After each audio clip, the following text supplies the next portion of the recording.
하늘에는 영광이라는 제목으로 함께 은혜를 나누겠습니다. 기도하겠습니다. 전능하신 하나님, 오늘도 이곳에 하나님의 잔치를 배설하시고 우리를 이 잔치에 초청해 주시어서 감사드립니다. 우리 모두에게 하나님 말씀하여 주시고 주님의 세미한 음성을 듣게 하시고 말씀 앞에 결단할 수 있는 우리 모두가 되게 해 주옵소서.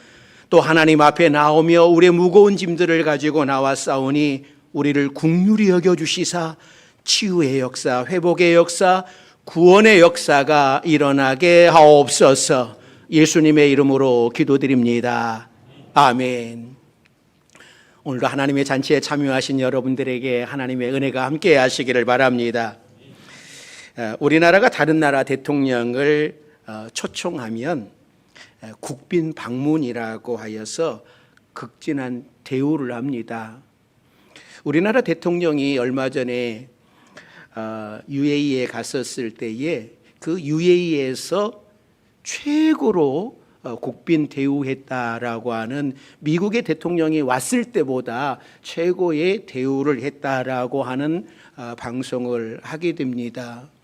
여러분, 다른 나라 대통령을 국빈으로 초청을 했는데 그냥 아무렇게나 대우했다면 그 나라에 소문이 다 나지 않겠습니까? 우리나라도 우리나라 대통령을 그렇게 대우를 했대, 잘했대라고 하는 이야기를 들 때에 우리는 모두가 다 즐거워하게 되는 거죠. 기뻐하게 되는 거죠. 그런데 하나님의 아들, 그 크신 분이 이 땅에 오셨을 때에 누구 하나 주목하는 사람이 없었습니다.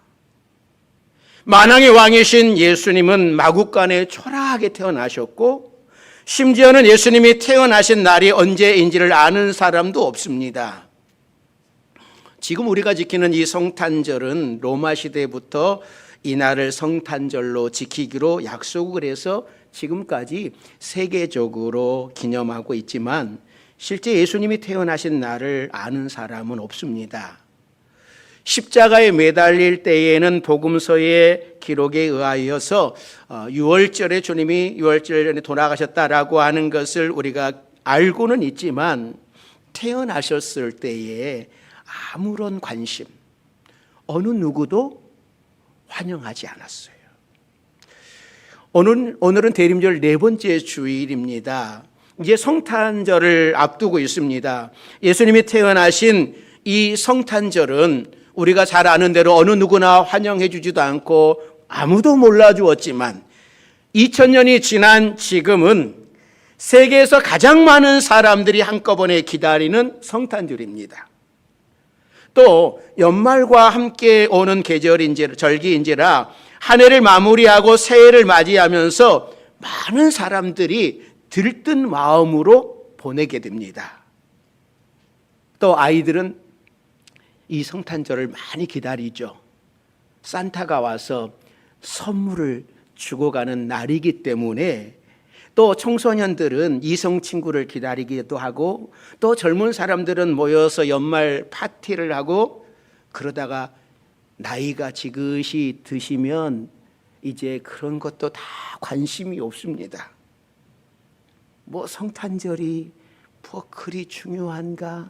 이 나이에 그런 관심이 다 없어집니다. 하지만 우리 성도들은 이 성탄절에 마음이 기뻐야 돼요. 정말 기다려야 돼요. 우리를 구원하시기 위하여서 오신 아기 예수님을 기다리는데 우리의 마음도 뜨겁지 않고 그저 잡잡하게 우울하게 보내고 있다면 그 사람이 오히려 신앙이 잘못된 사람일 수도 있어요. 우리는 성탄절을 기뻐할 수 있기를 바랍니다. 고대하고 기다리시기를 바랍니다. 그래서 이날 가장 기쁜 날로 만들어야 돼요. 어떤 가정에서는 이 성탄절에 아이들에게 특별한 선물을 준비한다고 합니다. 산타가 와서 주고 간 선물이라고 말하지 않고 거짓말하는 것이 아니라 예수님의 생일이기 때문에 주는 것이라고 솔직하게 이야기를 하고, 성탄절은 예수님 때문에 맞는 날로 기다리게 해야 되는 것이죠. 아이들의 동심을 자극하기 위해서 신비스럽게 산타 할아버지를 강조하기보다는 오히려 정직하게 예수님의 생일이기 때문에 너에게 특별한 선물을 주는 거다. 그래서 아이들도 이 성탄절은 정말 내가 기뻐해야 하는 날이다, 이렇게 하는 것이 바람직하지 않겠습니까? 사랑하는 성도 여러분, 우리 파주명성교회 여러분들은 정말 성탄절이 기쁜 날입니까? 성탄절이 기다려집니까? 아니면 내가 정말 힘드니까, 내가 너무나 어려운데 어떻게 기뻐할 수 있느냐고 여러분 말하시지는 않습니까? 여러분, 내가 아무리 힘이 들어도 우리 주님이 세상을 구원하시기 위해서, 나를 구원하시기 위해서 오신 날이니 우리는 기뻐해야 됩니다. 우리 교회가 이번 성탄에 세상 사람들 그 누구보다도 기쁘고 즐겁게 성탄절을 보내시는 여러분들이 되시기를 바랍니다. 오늘 본문은 우리가 잘 아는 내용이죠. 목자들이 한밤중에서 양을 치고 있는데 갑자기 하늘에 천군 천사들이 나타나서 예수님의 탄생 소식을 들려주면서 찬양하기를, 지극히 높은 곳에는 하나님께 영광이요, 땅에서는 기뻐하시는 사람들 중에 평화로라 라고 소리 높여서 찬양을 했습니다. 여러분, 얼마나 이 광경이 아름다웠을까요? 정말 성스러운 광경이었을 겁니다. 아마 목자들이 이 입을 다물지 못할 정도로 그 광경, 아름다운 광경을 보았을 거예요. 그리고 천사들이 떠나가자 목자들이 마을로 돌아가서 그 위에 누이신 아기 예수님을 확인했고 사람들에게 이 소식을 전해 주었습니다. 오늘은 이 천사들의 찬양 중에서 하나님께 영광이요라고 하는 말씀을 우리가 한번 묵상을 하려고 합니다. 그러니까 하나님께서 독생자 예수님을 이 땅에 보내시고 하나님이 영광을 받으셨다라고 찬양을 합니다. 예수님이 이 땅에 오시는 것이 왜 하나님께 영광이 되었을까? 첫째는요, 사람들을 위한 구원 계획이 구체적으로 이루어지기 시작한 날이기 때문에 그런 거예요. 하나님께서 태초에 천지를 창조하시고 아담과 하와를 에덴 동산에 두셨을 때에 하나님은 너무나 좋아하셨습니다. 그래서 보기에 심히 좋았다라고 말씀을 해요. 그런데 이들이 하나님 앞에 죄를 짓고 에덴 동산에서 쫓겨난 이후로 하나님의 마음이 너무나 아프셨습니다. 그럼에도 불구하고 하나님께서는 이들을 구원하실 계획을 세우셨어요. 그래서 오랫동안 계획하신 대로 예수님이 이 땅에 오셨습니다. 예수님이 이 땅에 오신 것은 십자가를 지시기 위함인데, 아기 예수님에게 온 인류의 죄를 지우시려는 그 하나님의 마음은 너무나 아프셨을 거예요. 그러나 하나님이 사랑하시는 인간을 구원하기 시작하는 때이기 때문에 성탄절은 하나님께 영광이 되었어요. 2차 세계대전 때 뉴욕에 이런 일이 있었습니다. 아들을 전쟁터에 보낸 집마다 자기 집 창문에 별들을 붙여 놓았습니다. 어느 날 밤 한 아버지와 아이가 길을 걷고 있었어요. 아이는 그 광경을 보고 아버지께 묻습니다. 아빠, 어떤 집의 창문에는 별이 있고 어떤 집은 별이 없어요. 왜 그런가요? 하고 물었어요. 그랬더니 이 아버지가 이렇게 이야기를 해줍니다. 이 별이 붙은 집은 아들이 전쟁터에 나간 집이라고 대답을 했습니다. 그 아이는 그러구나 하면서 고개를 끄덕였어요. 한참 가다가 아이는 하늘을 쳐다보게 되었습니다. 그리고 하늘에 있는 수많은 별을 보고 외쳤어요. 아빠, 저기 좀 보세요. 하나님도 아들을 전쟁터에 보내셨나 봐요. 그렇습니다. 성탄절은 하나님이 독생자를 전쟁터보다 더한 죽음의 골짜기 골고다 십자가의 사지에 보내시려고 이 땅에 파송하신 날입니다.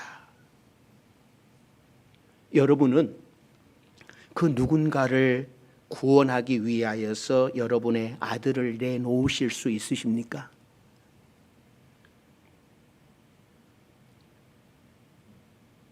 여러분의 아들을 내놓으실 수 있어요? 절대로 그럴 수가 없습니다.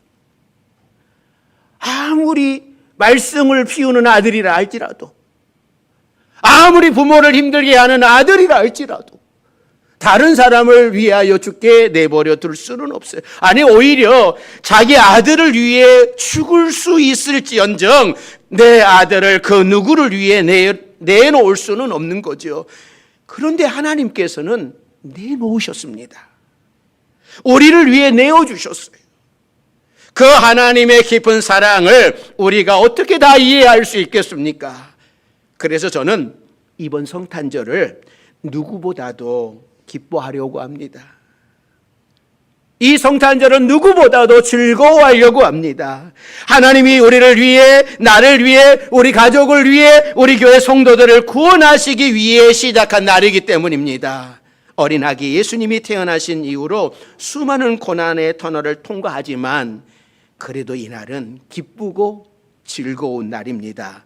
우리 성도들도 이번 성탄절을 다 함께 즐거워하고 기뻐하시기를 바랍니다. 나의 쾌락을 위하여 즐거워하는 것이 아니라 하나님의 구원 계획이 시작되는 날이므로 우리는 기뻐하고 즐거워해야 되는 것이고 거룩한 즐거움이 되어야 됩니다.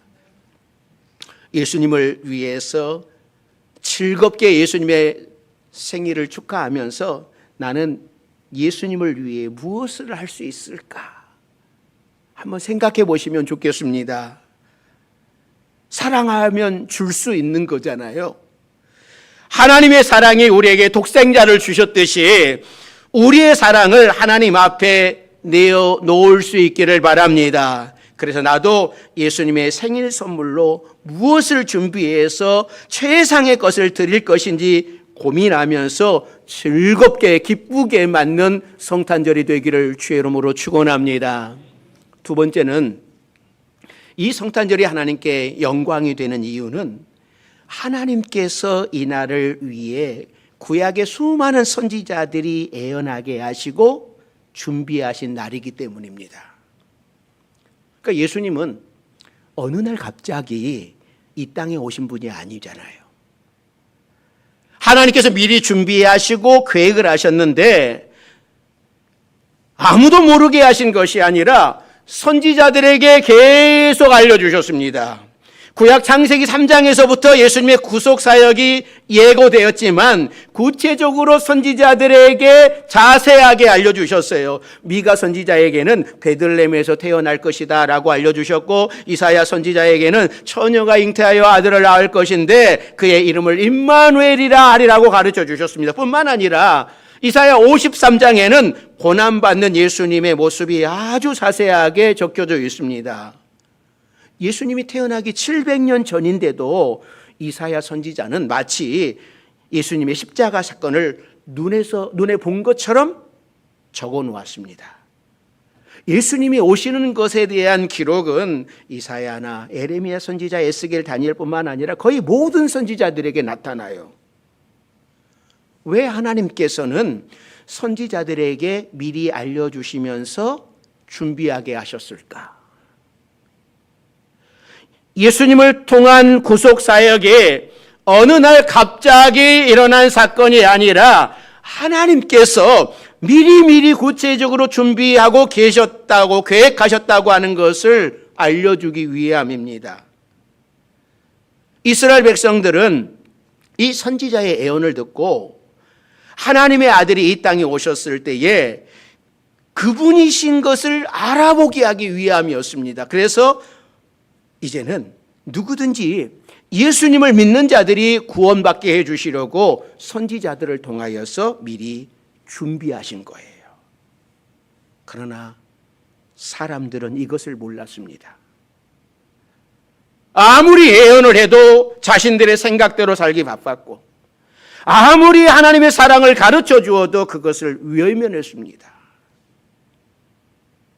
그러다가 정말 예수님이 오셨을 때에 하나님의 백성들은 하나님의 아들을 알아보지 못했고 오히려 핍박하고 십자가에 못 박았어요. 사랑하는 성도 여러분, 예수님을 통한 구원 계획이 얼마나 소중한 일인지 계속해서 반복하고 가르쳐 주시는 그 하나님의 사랑을 깨달을 수 있기를 바랍니다. 선생님도 아이들에게 학교 수업을 할 때에 수업 시간에 그런 이야기 하잖아요. 이거 중요하다, 별표 쳐놔라, 이거 꼭 시험에 나온다 라고 계속 알려주잖아요. 하나님께서도 철저하게 준비하셨기에 우리는 그분을 하나님의 아들로, 우리의 구원자로 확신하고 오직 예수님을 통해서만 구원받는다고 하는 진리를 깨닫게 된 것입니다. 이번 성탄절에는 구약에 예언된 그분의 탄생을 즐거워하며 기뻐하며 하나님 앞에 영광 돌릴 수 있는 우리 성도들이 되시기를 바랍니다. 세 번째는요, 무엇보다도 성탄절이 하나님께 영광이 된 것은 예수님의 순종이에요. 만약에 예수님께서 내가 왜 십자가를 져야 되는가? 내가 왜 인간의 몸을 입고 이 땅에 와야 되는가? 거절하셨다면 인간의 구원은 숲으로 돌아갔을 겁니다. 하나님을 말씀에 순종하였기에 세상을 창조하신 하나님의 아들, 무한한 신적인 존재가 인간의 몸을 입고 이 땅에 오셔서 가장 연약한 아기의 모습으로 태어나신다라고 하는 것은 있을 수 없는 일입니다. 만일 우리가 땅에 기어다니는 그 개미들이 불쌍하다고 내가 개미가 될 수 있겠습니까? 개미떼들이 떼를 지어 사망의 골짜기로 가는 줄도 모르고 그 길을 가고 있어요. 그 길은 위험하다고 아무리 여러분 우리가 개미야 너 그리 가면 안 된다, 그리 가면 안 된다라고 이야기해도 여러분 들을 수 있습니까? 못 듣는 거예요. 결국 내가 개미가 되어야만 개미들에게 위험하다라고 하는 것을 알릴 수 있다면, 그렇다고 우리가 인간이 여러분 개미가 될 수 있습니까? 여러분 누가 개미 되라고 하면 여러분 개미 되실 수 있겠어요? 불가능하잖아요. 그런데 예수님은 하셨어요. 우리가 개미 되는 것보다 더 어려운 일을 예수님은 하셨습니다. 하나님 아버지께서 세워놓으신 구원 계획에 순종하시면서 이 땅에 사람의 몸을 입고 오셨어요. 그래서 빌립보서 2장 6절에서 8절은 이렇게 우리에게 말씀을 합니다. 같이 읽습니다. 그는 근본 하나님의 본체시나 하나님과 동등됨을 취할 것으로 여기지 아니하시고 오히려 자기를 비워 종의 형체를 가지사 사람들과 같이 되셨고 사람의 모양으로 나타나사 자기를 낮추시고 죽기까지 복종하셨으니 곧 십자가에 죽으심이라. 예수님은 하나님과 동등한 본체이십니다. 그러나 하나님의 구원 계획에 순종해서 이 땅에 오셨어요. 그래서 성탄절은 하나님께 영광이 되었습니다. 사랑하는 성도 여러분, 하나님께서는 우리가 어떤 상황에서든지 순종할 때에 기뻐하십니다. 우리가 순종하면 하나님께 영광이 돼요. 하나님께서 그 영광을 받으십니다. 우리 앞에 고난이 오든지 시험이 닥쳐온다 할지라도 어떤 상황에서든지 순종하는 모습을 보일 때에 하나님께서는 기뻐하시고 영광을 받으십니다. 그래서 순종이 제사보다 낫다라고 말씀을 하시는 거예요.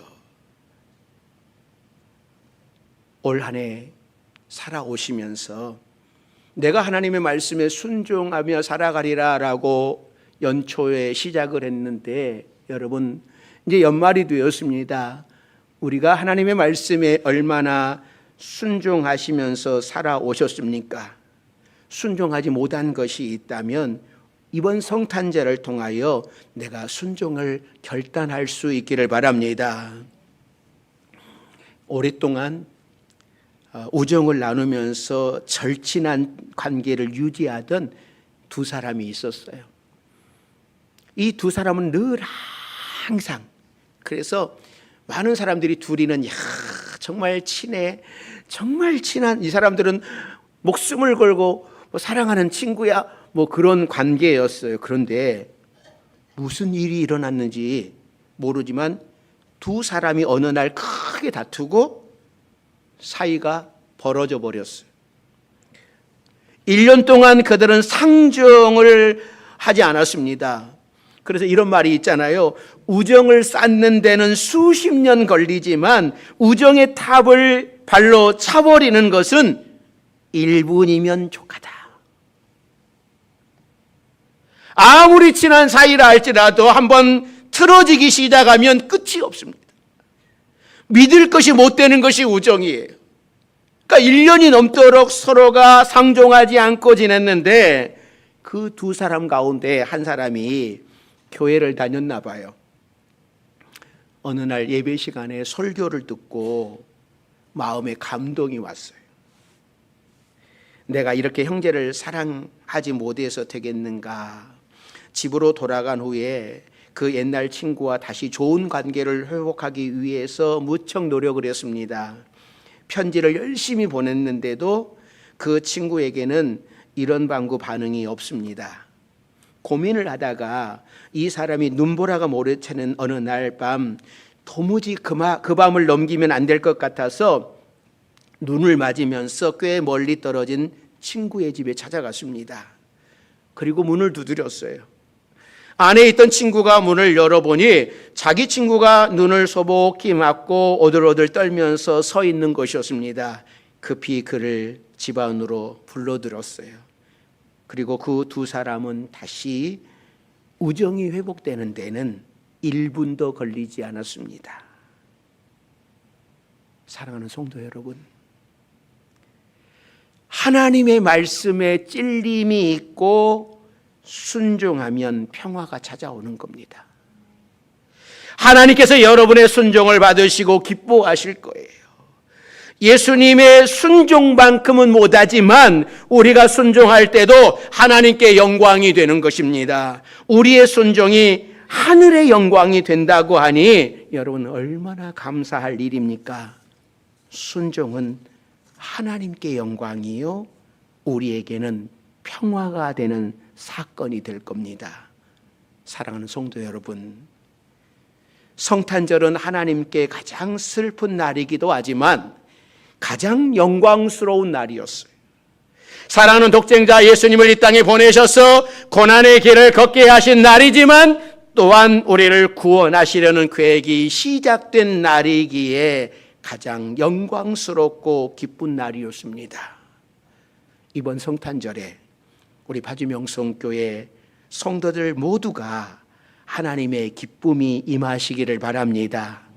예수님처럼 순종으로 하나님 앞에 영광을 돌릴 수 있는 우리 모두가 되기를 주의 이름으로 축원합니다. 기도하겠습니다. 사랑과 은혜가 많으신 하나님, 예수님께서 이 땅에 인간의 몸을 입고 오시는 것이 하나님께 영광이 되었습니다. 예수님이 하나님의 말씀에 순종하는 것이 하나님 앞에 영광이 되었습니다. 우리가 예수 그리스도로 구원받은 우리가 하나님의 말씀에 순종함으로, 주의 말씀에 순종함으로 우리도 오직 하나님께, 주님께 영광 돌리기로 결단할 수 있는 우리 모두가 되게 하여 주옵소서. 올해 환경과 올해 상황을 뛰어넘어 나를 구원하신 우리 주님께 순종으로 영광 돌리는 성탄절이 되게 해 주옵소서. 예수님의 이름으로 기도드립니다. 아멘.